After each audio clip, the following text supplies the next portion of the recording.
Buenos días, estimados hermanos y estimadas hermanas. Les saludo en el amor del Señor. La reflexión para este domingo la encontramos en Marcos, del capítulo 1, del versículo 29 al 39. Si hay algo que caracteriza al ser humano es poder expresar no solo los pensamientos, sino también sus sentimientos. Cuando leemos Marcos, encontramos variedad de expresiones de cada una de las personas que el texto va nombrando. Pero hay un hilo que inicia y termina las narraciones de estos versículos. Podemos decir que se traducen como gemidos silenciosos. Sí, estas narraciones son gemidos de cuerpos enfermos que van en busca de sanación.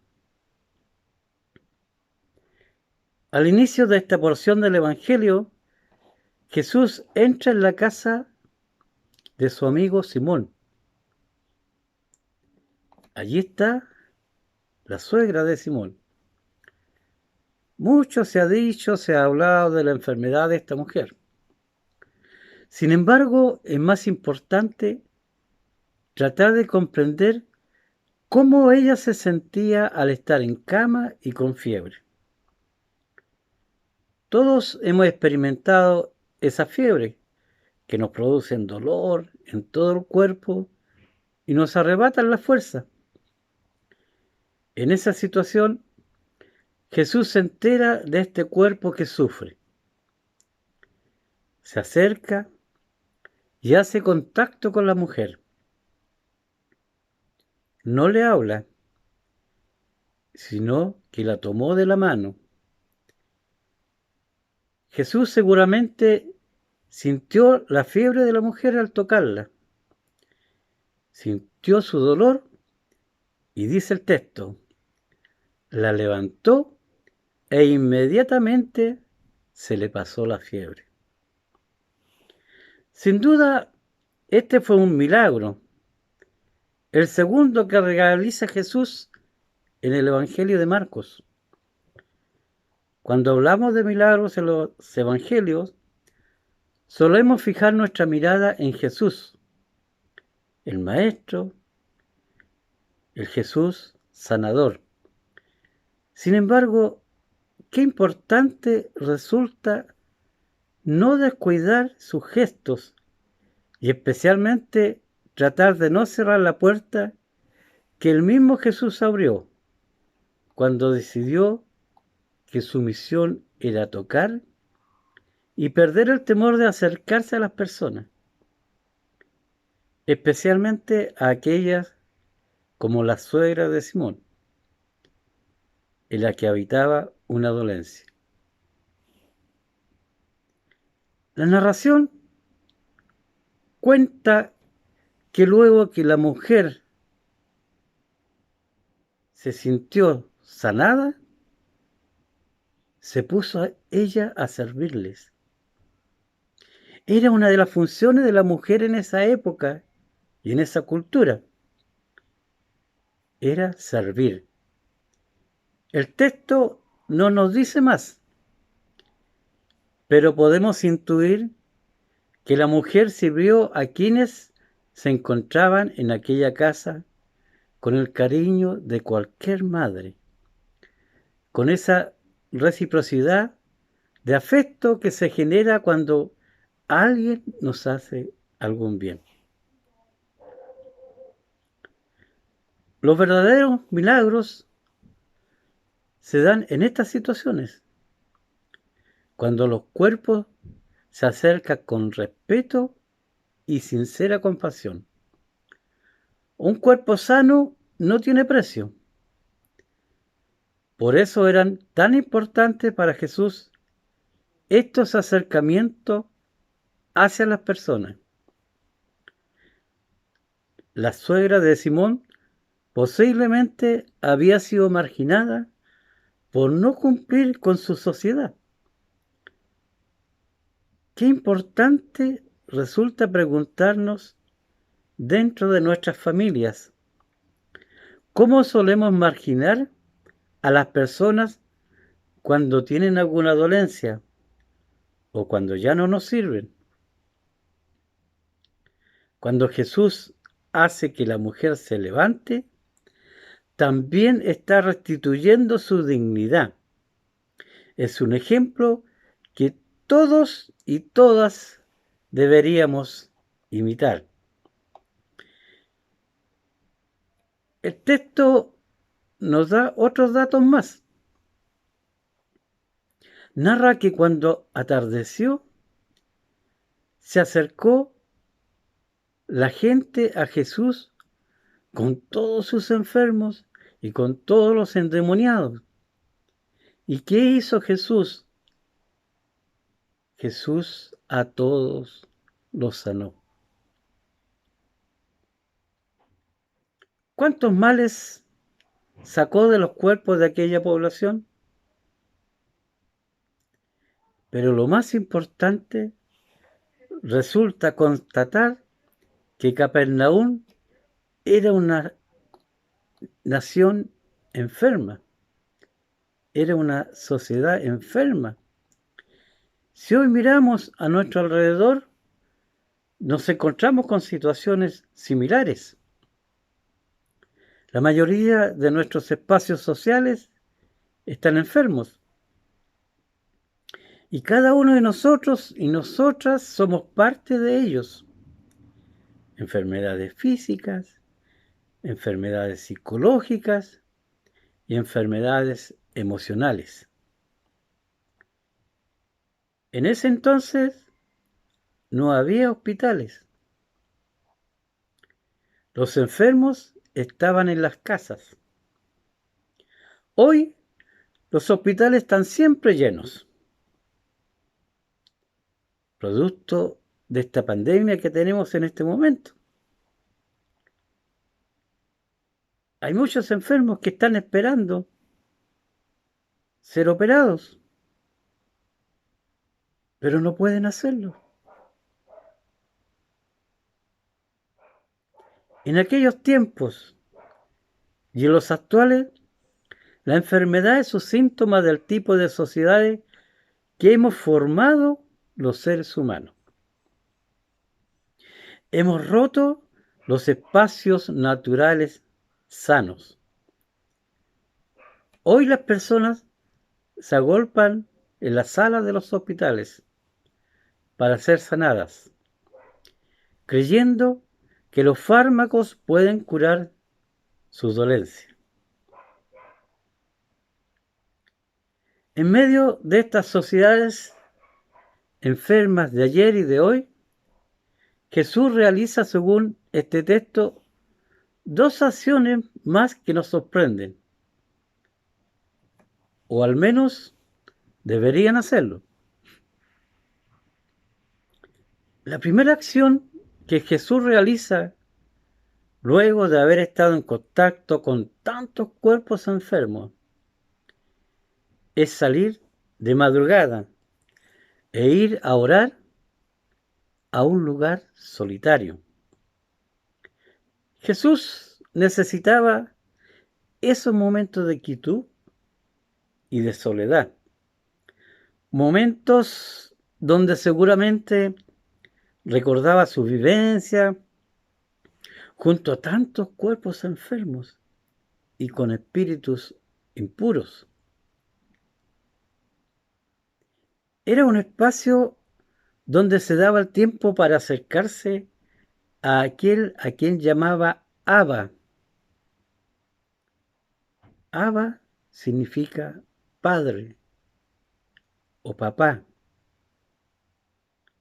y de quien había escuchado la voz que le había dicho: tú eres mi hijo amado.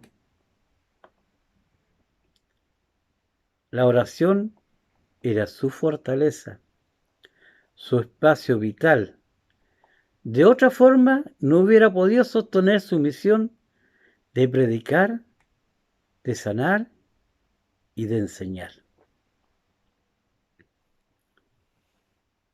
La oración es el necesario diálogo que revitaliza a todo cristiano y a toda cristiana que decide vivir su misión particular en medio de estas sociedades que han olvidado que el silencio y la soledad son espacios para recrear la propia historia y para comprender las historias de quienes nos rodean.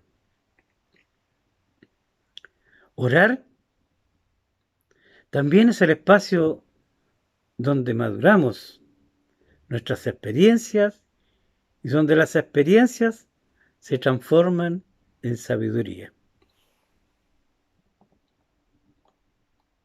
La segunda acción sorprendente de Jesús es la respuesta que les da a sus amigos cuando le dice que todos los están buscando.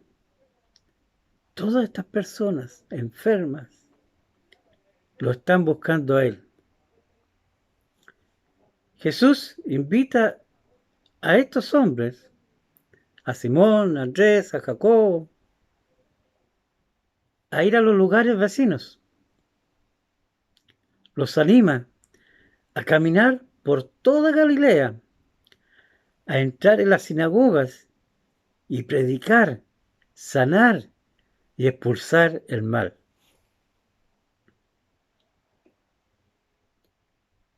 Encontramos a Jesús con un acto de humildad que pocos maestros tienen. No espera que le den la gracia. Solo decide partir porque sabe que las necesidades humanas abundan en cada rincón de la tierra. En Galilea, un territorio fértil, pero dañado por las malas políticas y los desencuentros constantes con el imperio de turno.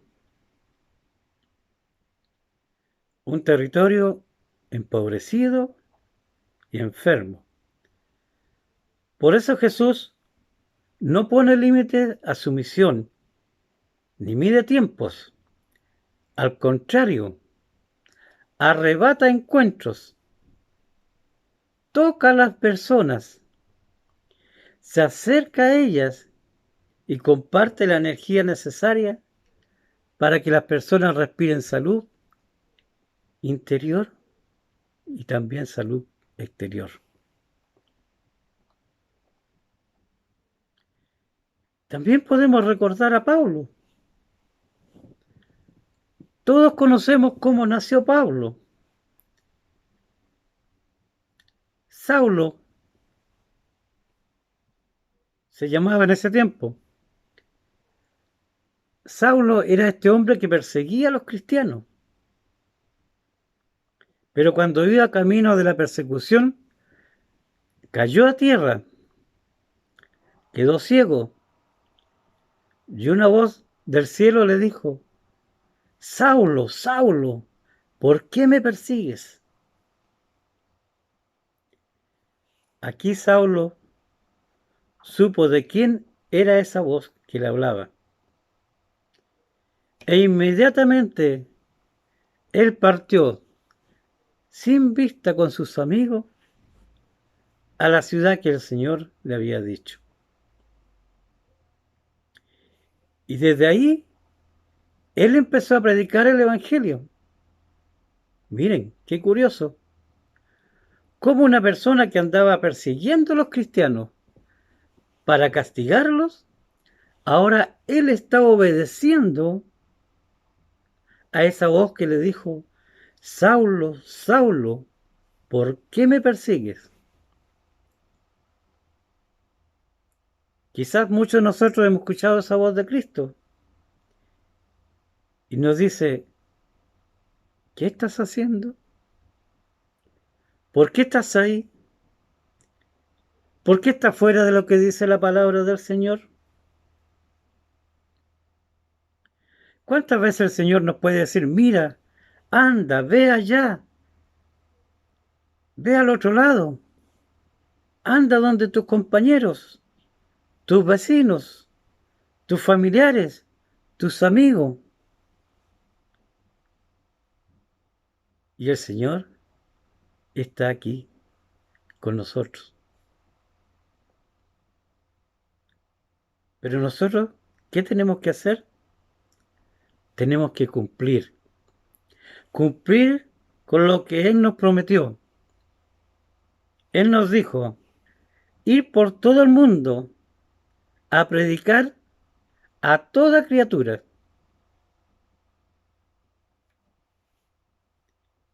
¿Qué hizo Jesús cuando vino a este mundo?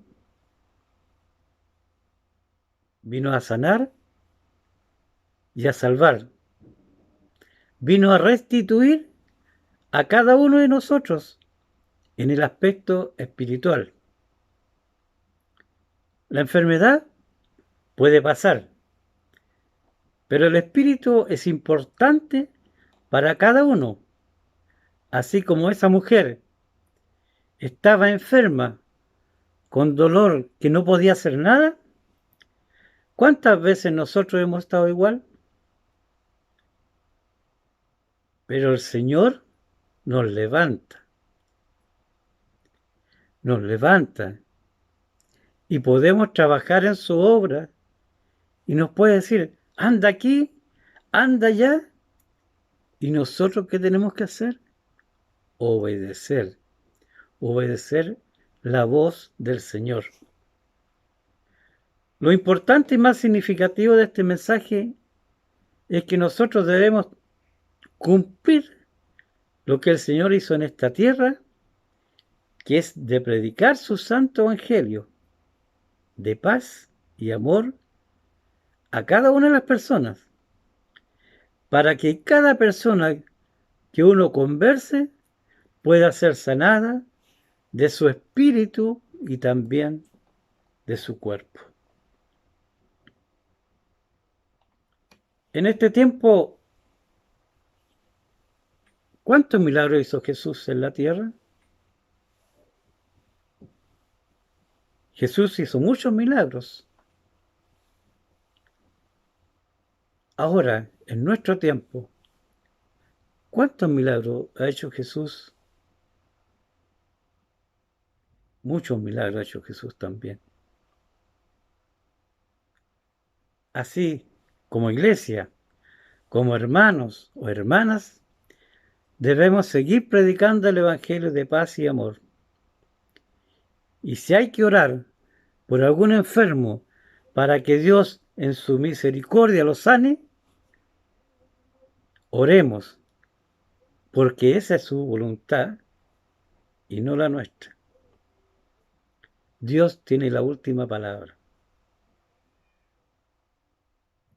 ¿Usted cree que Jesús puede hacer esto hoy?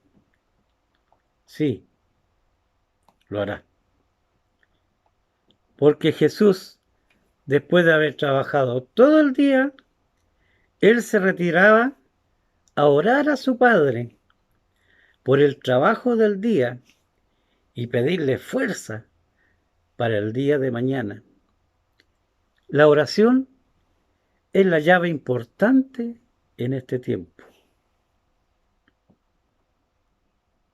¿Qué reflexión nos deja este mensaje? Tenemos como hermanos y hermanas seguir predicando la palabra del Señor para que ninguna persona se pueda perder el privilegio de servir a Jesús y ser su hijo y tener una vida llena del Espíritu Santo y una vida eterna con Jesús. Que el Señor les pueda bendecir a cada uno de ustedes.